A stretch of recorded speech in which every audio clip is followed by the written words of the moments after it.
Good morning. सो electrochemistry का पहला application जो आज हम पढ़ने वाले हैं वो है एनालिटिकल मेथड। नाउ ये वर्ड अपने आप में ही कहने के लिए बहुत काफ़ी है, इलेक्ट्रो एनालिटिकल मेथड, यानी आप इलेक्ट्रिसिटी को यूज़ करके कुछ एनालिटिकल मेथड को डिज़ाइन करते हो। तो क्वेश्चन उठता है कि ये एनालिटिकल मेथड क्या होता है। तो ये एनालिटिकल मेथड वो मेथड होता है जिससे आप एनालाइज कर सकते हो कि अगर मान लो मैं आपको एक एसिडिक सोल्यूशन दूं और पूछूं कि बताओ उस सोल्यूशन के अंदर कितना H+ है या फिर उसका कितना pH है। जैसे मैंने यही वाला ले लिया, मैंने पूछा इसमें कितना, जैसे हमने HCl का सोल्यूशन लिया है, मान लो इसको हम स्टैंडर्ड कंडीशन पे ना रखें, ठीक है, इसको हम थोड़े टाइम के लिए हाइड्रोजन इलेक्ट्रोड एज्यूम कर लें और हम पूछे इसका एसिडिक सोल्यूशन, इस सोल्यूशन में H+ का कंसंट्रेशन कितना है या फिर इसका pH कितना है, ठीक है। और अगर मैं यहाँ आपको कोई मेटेलिक आयन का सोल्यूशन दूं और अगर आपसे पूछूं कि बताओ उस सोल्यूशन में मेटल आयन का कंसंट्रेशन कितना है, तो ये करने के लिए हमारे पास बहुत से तरीके हैं, लेकिन आज के टाइम में जो सबसे ज़्यादा यूज़ किए जाते हैं वो है एनालिटिकल मेथड। इसका रीज़न ये है कि ये जो होता है ये बहुत सोफिस्टिकेटिव होता है, और दूसरा रीज़न ये है कि ये जैसे हमारे पास बहुत कम क्वांटिटी में मान लो सॉल्यूशन प्रेजेंट है या बहुत कम क्वांटिटी में सॉल्यूशन में आयन प्रेजेंट है, तो भी ये उसको आसानी से क्या करता है, एनालाइज कर सकता है, ठीक है, उसको आसानी से डिटेक्ट कर सकता है। तो ऐसा ही पहला एक मेथड है मेरे पास जिसको कहा जाता है पोटेंशियोमेट्रिक टाइट्रेशन। पोटेंशियोमेट्रिक टाइट्रेशन क्या होता है, आइए इसके बारे में समझते हैं। मैंने इलेक्ट्रोकेमिस्ट्री में दो चीज़ें पढ़ी हैं, एक पढ़ा है स्टैंडर्ड हाइड्रोजन इलेक्ट्रोड और दूसरा पढ़ा है कैलोमल इलेक्ट्रोड। दोनों को जब मैंने पढ़ा तो मैंने उसे एज अ रेफरेंस इलेक्ट्रोड पढ़ा। अब हम उसका यूज़ करने वाले हैं पोटेंशियोमेट्रिक टाइट्रेशन में। सपोज करो मेरे पास स्टैंडर्ड हाइड्रोजन इलेक्ट्रोड है और हम सबको पता है कि स्टैंडर्ड हाइड्रोजन इलेक्ट्रोड कैसे बनाते हैं। एक प्लेटिनाइट प्लेटिनम प्लेट लेते हैं, उस पर प्लेटिनम ब्लैक लगाते हैं, फिर हाइड्रोजन गैस इस पर एब्जॉर्व कराते हैं और सोल्यूशन में हम क्या ले लेते हैं, HCl ले लेते हैं। ओके, ये तो हमारा हो गया स्टैंडर्ड हाइड्रोजन इलेक्ट्रोड। आप यहाँ पर HCl की जगह कोई भी सोल्यूशन ले सकते हैं जिसमें क्या हो, H+ आयन प्रेजेंट हो, और आप ऐसा सोल्यूशन लो जिसे आपको एनालाइज करना है, एनालाइट करना है जिसको, ठीक है। मुझे नहीं पता इस सोल्यूशन का कंसंट्रेशन कितना है, पर इतना ज़रूर पता है कि अगर ये स्टैंडर्ड हाइड्रोजन इलेक्ट्रोड है तो उसका कंसंट्रेशन 1 मोलार है। तो अगर मैं कंसंट्रेशन चेंज करूँ, मतलब 1 मोलार से कम कर दूँ या फिर 1 मोलार से ज़्यादा कर दूँ, तो ये हमारा जो इलेक्ट्रोड होगा वो स्टैंडर्ड हाइड्रोजन इलेक्ट्रोड नहीं होगा। ओके, तो उस केस में हम क्या कह सकते हैं, हमने यहाँ पे स्टैंडर्ड हाइड्रोजन इलेक्ट्रोड ना लेकर के क्या ले लिया है उस केस में, हाइड्रोजन इलेक्ट्रोड। ओके, दूसरी साइड में मेरे पास कैलोमल इलेक्ट्रोड है, यहाँ पे एक सॉल्ट ब्रिज है जो दोनों को कनेक्ट कर रहा है। नाउ मेरा क्वेश्चन ये है कि अगर मुझे कैलोमल इलेक्ट्रोड का स्टैंडर्ड पोटेंशियल लिखना है तो हम कैसे लिखेंगे। तो अगर हम इस कैलोमल का स्टैंडर्ड हाइड्रोजन इलेक्ट्रोड लिखेंगे, स्टैंडर्ड इलेक्ट्रोड लिखेंगे इन टर्म्स ऑफ सैचुरेटेड केस, तो हम कैसे लिख सकते हैं, ESCE कितना है ये हमारा 0.242 वोल्ट, ये फिक्स्ड है। कब कब के लिए, फॉर सैचुरेटेड केस। इसको हम कैसे लिख सकते हैं, कैसे बोल सकते हैं, सैचुरेटेड कैलोमल इलेक्ट्रोड। ओके, ये हमारा फिक्स्ड वैल्यू था, ये हमने लास्ट लेक्चर में आपको बताया था। Now what will be the voltage of hydrogen electrode. इसका वोल्टेज तो हमें पता है, कैलोमल का वोल्टेज इतना है एट अ सैचुरेटेड केस में, लेकिन अब हमें इसका पता करना है कि इस हाइड्रोजन इलेक्ट्रोड का वोल्टेज कितना है जब मैंने इसको स्टैंडर्ड कंडीशन पे नहीं रखा है।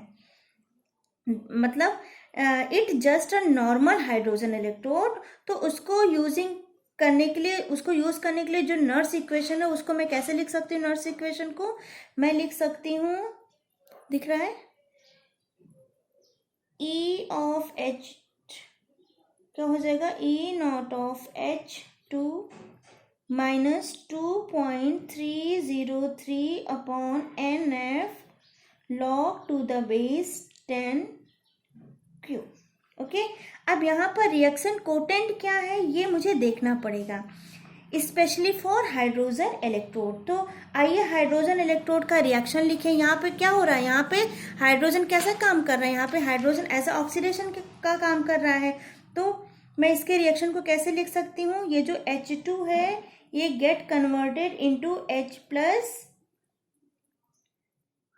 और 2 इलेक्ट्रॉन यहाँ पे रिलीज कर रहा है, ये एक्वस में है और ये गैसियस में है। ओके, एक काम करते हैं, अब इसका हम कंप्लीट सेल लिखते हैं, इन दोनों का कंप्लीट सेल लिखते हैं। कैसे कंप्लीट सेल को हम रिप्रेजेंट करेंगे, तो वो क्या हो जाएगा आपका, वो हो जाएगा प्लेटिनम इन कांटेक्ट विद, यहाँ से लिखते हैं ना, इधर से शुरू करते हैं यहाँ पे खत्म करते हैं। Platinum is contact with H2, इस H2 क्या है, ये गैस है और उसका एक एटमॉस्फेरिक प्रेशर है, ठीक है। इन कांटेक्ट विद किस में है, H plus aqueous. Okay, salt bridge के लिए हम डबल लाइन लगाते हैं, ये मैंने आपको बताया हुआ है अपने लास्ट लेक्चर में। फिर यहाँ हमने क्या लिया, मरकरी, तो क्या होगा, ये मरकरी किस में है, लिक्विड स्टेट में है, इन कांटेक्ट विद Hg2Cl2, ये किस में है, लिक्विड में है, ये भी सॉलिड ही समझ लो, पेस्ट सॉलिड ही होता है, इन कांटेक्ट विद KCl। ये तो हमारा सेल रिप्रेजेंटेशन हो गया इसका, ठीक है, इस गैल्वेनिक सेल का हमारा ये सेल रिप्रेजेंटेशन हो गया। यहाँ पे ये जो पार्ट है ये क्या काम कर रहा है, ये एनोड का काम कर रहा है, और ये जो पार्ट है ये किसका काम कर रहा है, ये कैथोड का काम कर रहा है। विजिबल है, ओके बेटा। यहाँ हाइड्रोजन इलेक्ट्रोड में HCl का कंसंट्रेशन कितना है मुझे नहीं पता, तो मैं इसको क्या, HCl के कंसंट्रेशन को क्या लिख सकती हूँ, H एक्टिविटी H प्लस लिख के मैं क्या कर सकती हूँ, उसको छोड़ सकती हूँ, ठीक है। तो अब मैं अगर नर्स इक्वेशन को रीराइट करूँ, ये जो नर्स इक्वेशन मैंने लिखा है इसको मैं रीराइट करूँ, ठीक, तो क्या लिख सकती हूँ, यहाँ पे विजिबल है आपको, तो मैं यहाँ पे लिख सकती हूँ E of H2 is equal to E naught of H2 minus 2.30 RT upon NF। यहाँ R की वैल्यू क्या है बेटा, R की वैल्यू फिक्स्ड होती है, ये कांस्टेंट है 8.314। T की वैल्यू क्या है 25 डिग्री सेल्सियस, और F फैराडे कांस्टेंट की वैल्यू क्या है बेटा 96500, ठीक। अगर हम इन वैल्यू को इसमें पुट करेंगे और इनको सॉल्व करेंगे तो जो वैल्यू निकल के आएगी, this value comes out to be, क्या हो जाएगा, E of H2 is equal to, visible है बेटा, E not of H2 minus, इनको जब हम सॉल्व करेंगे तो ये वैल्यू निकल के आएगी 0.0591 अपॉन N, तो एज इट इज रहेगा N।